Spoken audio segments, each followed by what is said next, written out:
Hello everyone watching this video. It's Captain Fordo Book Reports. The book I'm doing today is Fire and Ice, which is book 2 of the Warrior series and episode 2 of the Warriors in a Nutshell series I'm doing.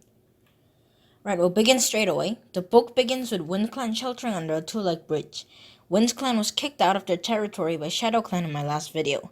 Meanwhile, back in ThunderClan, Fireheart and Greystripe, the newest warriors and our main characters, finished their vigil. That day, yes it's a day since they're awake all night, Fireheart has a second prophetic dream. He dreams of cats silhouetted in a fire. After their slumber, Bluestar announces a naming ceremony for a kitten. He becomes Swiftpaw and Longtail's apprentice. The next night, there's a gathering which Fireheart and Greystripe both attend. On the way, Fireheart tells Bluestar the truth about Ravenpaw and Tigerclaw. Bluestar understands the Ravenpaw situation, but refuses to believe the accusation against Tigerclaw because Tigerclaw killing Redtail would mean Redtail killed Oakheart, which he would never do. At the gathering, the leaders argue over WindClan and whether they should bring them home. Crooked Star Nightpelt, who has not received his 9 lives yet, says no, and that they should share the extra territory instead. Bluestar forces them to agree to bring WindClan home.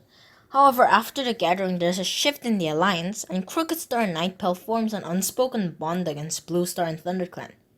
That night, Fireheart dreams again, and hears a cry of a young cat. The next day, Bluestar sends him and Greystripe on a journey to return WindClan to their territory. They set off into WindClan territory to detect the scent trail. They see patrols from RiverClan and ShadowClan trying to hunt rabbits and failing miserably.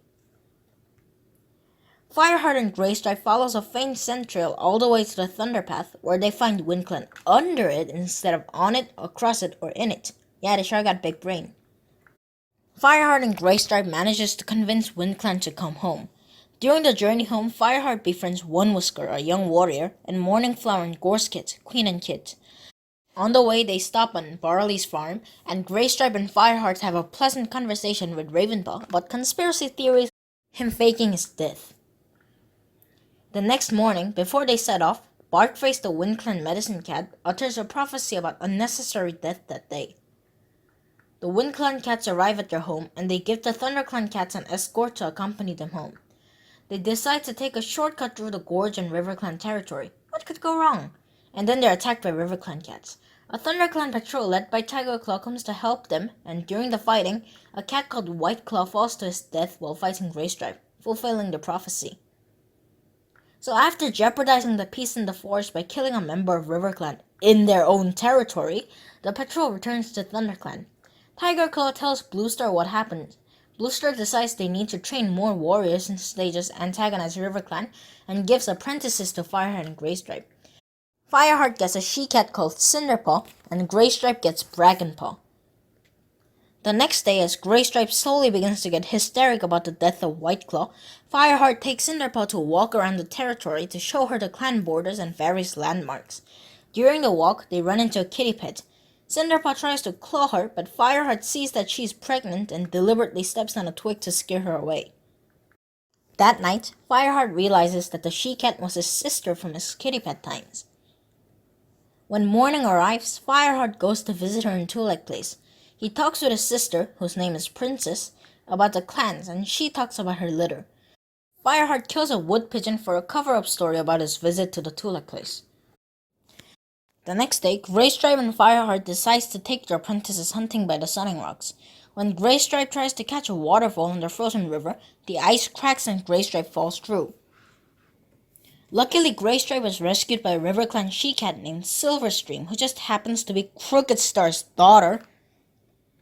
So anyway, Greystripe gets a cold, and Cinderpaw the Master Liar concocts up a fib for the occasion, and it all goes over smoothly, or so Fireheart thinks. Tigerclaw declares that it's time for Cinderpaw and Brackenpaw's hunting assessment. The apprentices do extremely well, and even Tigerclaw is proud of them. However, there is the growing concern of Greystripe's disappearance. Greystripe begins slipping away from camp unnoticed, even though he's sick. Fireheart doesn't stop meeting Princess either. One day, Fireheart decides to follow Greystripe, and he's shocked to find that Greystripe is meeting with Silverstream. Fireheart tries to convince Greystripe to stop meeting her, but fails and falls out with him. An outbreak of white cough spreads through the camp, which is the cat equivalent of a cold, I think. Bluestar catches White Cuff, which rapidly deteriorates into Green Cuff, the cat equivalent of a flu. One day, Dustpaw rushes into the clearing, saying that Bluestar needs to come to the Thunder Path where Tiger Claw is waiting to see the evidence of ShadowClan trespassing. However, Bluestar is too sick to come, and while Fireheart is busy fetching catnip for her, Cinderpaw secretly creeps out to meet Tiger Claw herself and gets hit by a car. Luckily, Cinderpaw is injured but alive. The same, however, cannot go for Bluestar, who is officially toast. She loses her life, leaving her with only one. Later, Yellowfang reveals that Cinderpaw will never become a warrior due to a crippled leg. Fireheart meets Princess again and tells her about Cinderpaw. Princess questions if the whole incident was a trap set by Tiger Claw to kill Bluestar.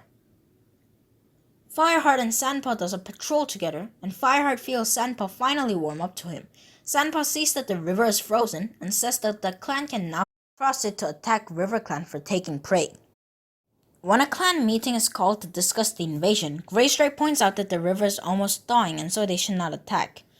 His secret is almost blown, but thankfully Fireheart manages to cover for him. The invasion is called off, but Graystripe is angry with Fireheart, and he attacks him when he comes back from the attack patrol. The next day, Fireheart visits Princess again, but this time she has a gift for him, her kit. Princess wants Fireheart to take him into the wild and teach him how to be a warrior.